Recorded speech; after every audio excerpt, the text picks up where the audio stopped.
நாம் நினைக்கிறோம் சில பேர் வந்து பிறவியிலேயே மேதமையோடு இருக்கிறாங்க, அவங்களுக்கு வந்து இன்டெலிஜென்ஸ் ரொம்ப அதிகமாக இருக்குது, அதனால் அவங்களால சாதிக்க முடியும். நம்ம பசங்ககிட்ட சொன்னால், அப்போ அந்த மாதிரி ஒருத்தர் இருந்தாருப்பா, அவர் இந்த மாதிரி இசைக்கருவிகள்லாம் இசைச்சார், இசை கோவைகள்லாம் வடிவமைச்சார் அப்படின்னா உடனே அவங்க சொல்லுவாங்க, சார் அதெல்லாம் பிறவியிலேயே வரணும் சார், அவர் பிறவியிலேயே மேதை சார் அப்படிம்பாங்க. உண்மையிலேயே பிறவியிலேயே யாராவது மேதமையோடு இருக்க முடியுமா அப்படிங்கிற கேள்விக்கு நிறைய அறிஞர்கள் ஆராய்ச்சி பண்ணியிருக்காங்க. ஒரு காலத்தில் என்ன சொன்னாங்கன்னா, மரபு கூறுகள் காரணமாக தான் வருது, ஜீன்ஸ் அப்படி பார்த்தா ஆல்பர்ட் ஐன்ஸ்டீனுடைய அப்பா வந்து ஒரு பெரிய சயின்டிஸ்டாக இருந்திருக்கணும், அப்படி கிடையாது. எடிசனுடைய அப்பா பெரிய சயின்டிஸ்டாக இருந்திருக்கணும், அப்படி கிடையாது. அப்போ எங்கேருந்து இந்த ஜீன்ஸ் வந்தது? உடனே நாம் என்ன பண்ணுவோம்னா, அது பெர்முட்டேஷன், காம்பினேஷன், மியூட்டேஷன், இந்த மாதிரி நிறைய விஷயங்களை சொல்லுவோம். இப்போ உண்மையிலேயே ஐக்யூ டெஸ்ட்டை எடுத்து ஒருத்தருடைய ஐக்யூ ரொம்ப உயரமாக இருக்குது, ரொம்ப அதிகமாக இருக்குது அப்படின்னு சொல்லப்பட்ட நபர்கள்லாம் வாழ்க்கையில் என்ன சாதிச்சிருக்காங்கன்னு ஒரு 20 வருஷம் அவங்கள ட்ராக் பண்ணி பார்த்தீங்கன்னா அவங்க சாதாரணமாக வாழ்ந்துட்டு போயிருப்பாங்க. ஆனால் மிக சாதாரணமான இன்டெலிஜென்ஸ் அப்படின்னு கணிக்கப்பட்ட ஒருவன் வாழ்க்கையில் வந்து அபரிமிதமான சாதனையை பண்ணுவான். அதுக்கு என்ன காரணம் அப்படின்னு பார்த்தா, அவன் வந்து அவனுக்கான பணியை தேர்ந்தெடுத்திருக்கிறான். இப்போ சர் ஃப்ரான்சிஸ் கால்டன் அப்படிங்கிற ஒரு ஆல்பர்ட் இவர் சார்ல்ஸ் டார்வினுடைய கசின். அவருக்கு வந்து கிஃப்டட் இன்டெலிஜென்ஸ், கிஃப்டட்னு சொன்னால் என்னென்னா வரமளிக்கப்பட்ட ஒரு இன்டெலிஜென்ஸ், அவ்வளவு அதிகமான இன்டெலிஜென்ஸ். ஆனால் சார்ல்ஸ் டார்வின் பார்த்திங்கன்னா அவருக்கு சராசரியான நுண்ணறிவு தான். இப்போ சார்ல்ஸ் டார்வின் வந்து ரொம்ப சாதாரணமாக இருக்கிற மாதிரி அவங்க அப்பாவுக்கு ஒரு ஃபீலிங். அவர் சொல்லுவார், ஏன்னா நீ ஒன்றுத்துக்கும் உபயோகமாக மாட்டேன் அப்படின்னு. நான் உண்மையிலே சொல்கிறேன், யாரெல்லாம் நீ ஒன்றுத்துக்கும் உபயோகமாக மாட்டேன்னு அப்பா அம்மா சொல்லியிருக்காங்களோ அவங்க தான் உலகத்தில் எதையாவது சாதிச்சிருக்காங்க. நிறைய பேரை பார்த்தீங்கன்னா ஒரு முறையாவது அவங்க வீட்டை விட்டு ஓடி போயிருப்பாங்க, பொறுக்க முடியாமல் ஓடி போயிருப்பாங்க. அந்த மாதிரியான ஒரு சூழல் ஏற்படுவது உண்டு.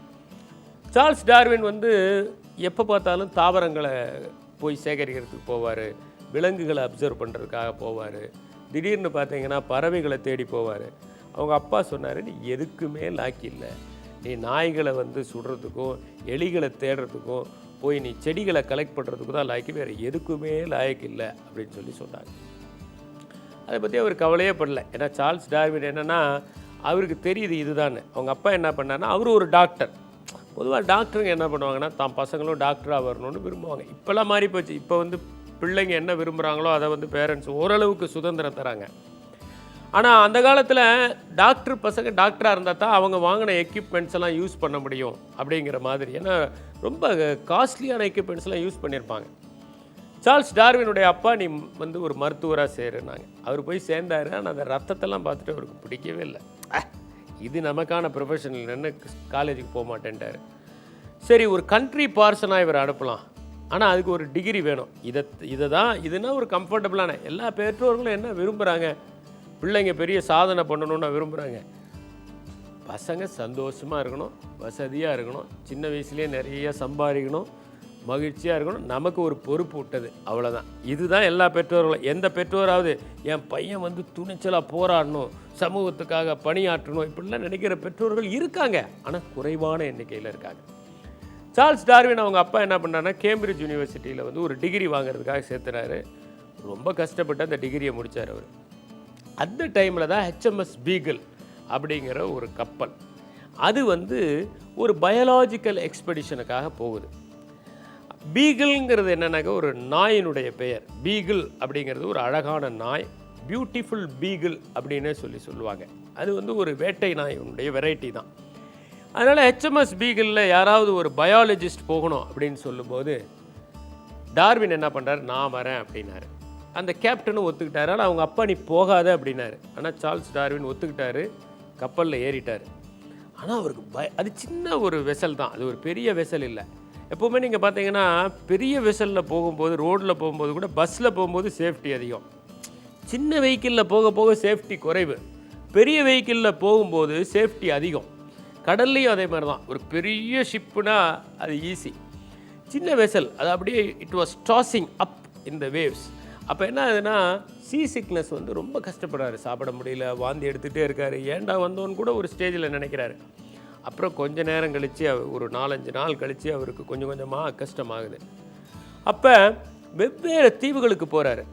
அந்த தீவுகள்லாம் பண்ண ஆராய்ச்சி, அங்கே கலெக்ட் பண்ணது இதெல்லாம் கொண்டு வராரு. ஒரு கேலப்பகோஸ் ஐலண்டில் மட்டுமே 21 விதமான ஒரே ரகத்தை சார்ந்த பறவைகளுக்கான அலகுகள் வித்தியாசமாக இருக்குது.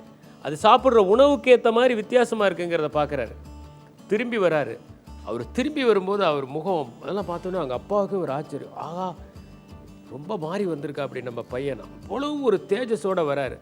8 வருஷம் வந்து உட்காந்து அவர் வந்து இந்த தியரி ஆஃப் நேச்சுரல் செலெக்ஷனை உலகத்துக்கு கொடுத்தாரு. இன்றைக்கி சார்ல்ஸ் டார்வினை தான் தெரியும், யாருக்காவது கால்டனை தெரியுமா? அதனால் குழந்தைகள் வந்து நுண்ணறிவில் சிறந்து தான் விளங்குறாங்க. ஆனால் அவங்களுக்கு எது பிடிச்சதோ அதில் நாம் அவங்கள அனுப்பிச்சோம்னா உற்சாகத்தோடு பணிபுரிவார்கள், உலகத்தில் தலை சிறந்தவர்களாக வருவார்கள் என்பதுதான் சரித்திரம் உணர்த்தும் உண்மை.